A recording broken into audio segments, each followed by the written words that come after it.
medical preparedness, and a portion of it that I feel is very important that you need to add to your preps. Hey everybody, this is Michael with Asymmetrical Preparedness, and that's what we're talking about today. Medical preps. A lot of people concentrate on tourniquets, chest seals, blood stoppers, clotting agents, blah blah, all that stuff, band-aids, gauze. But how many people have gone the extra step and gone to antibiotics? Picked some up yesterday, at the local feed store. Some amoxicillin. It was fish amoxy. Think about these things. Broad spectrum antibiotics like amoxicillin, doxycycline, penicillin. There's a bunch of different antibiotics you can get. You get them at feed stores. You can order them online, I believe still, without a prescription. They're the same thing. It is amoxicillin, period. If you're going to be using this stuff, though, make sure you have a medical reference that tells you how much to use based on body weight, situations, all the parameters. Make sure you're using it properly. And be careful, it's antibiotics. You don't want to overuse antibiotics. But it's something to definitely have in your preps. Not that expensive. I think I paid just under 25 bucks a bottle for 30 tablets of 250 milligrams of amoxicillin. Is it the best price? Probably not. But I felt it was a good price, and I was in there getting a new lead, a new harness for our Tomcat Gunner. Because we still put him out on harness a lot. We don't want him to just have free reign running around yet until he gets, he's here for a couple more months maybe, and he knows this is his home. I think he already does. But anyway, I was there getting a harness and saw that, felt it was a good price, so I picked myself up a couple more bottles.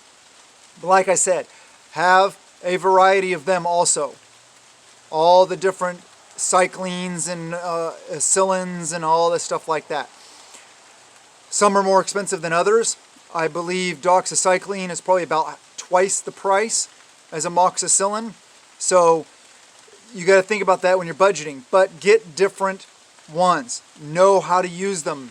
Make sure you know how to use them. It's a very important part of preparedness.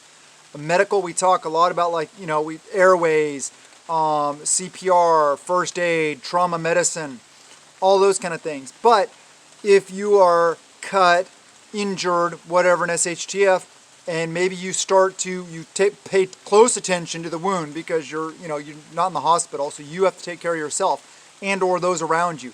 If it seems like you might be getting an infection, you got to have some antibiotics to take because you can't just call 911. You can't just go to the hospital. And I'm talking about a collapse type situation, of course. Normal everyday life. It is nice having those things on hand though, because then you don't necessarily have to go in and get permission or something like that. And even if it's used for the animals, you don't have the expense of a vet visit. You can look up the proper information, proper dosing, and take care of it yourself. Pretty simple. Just make sure you do it properly.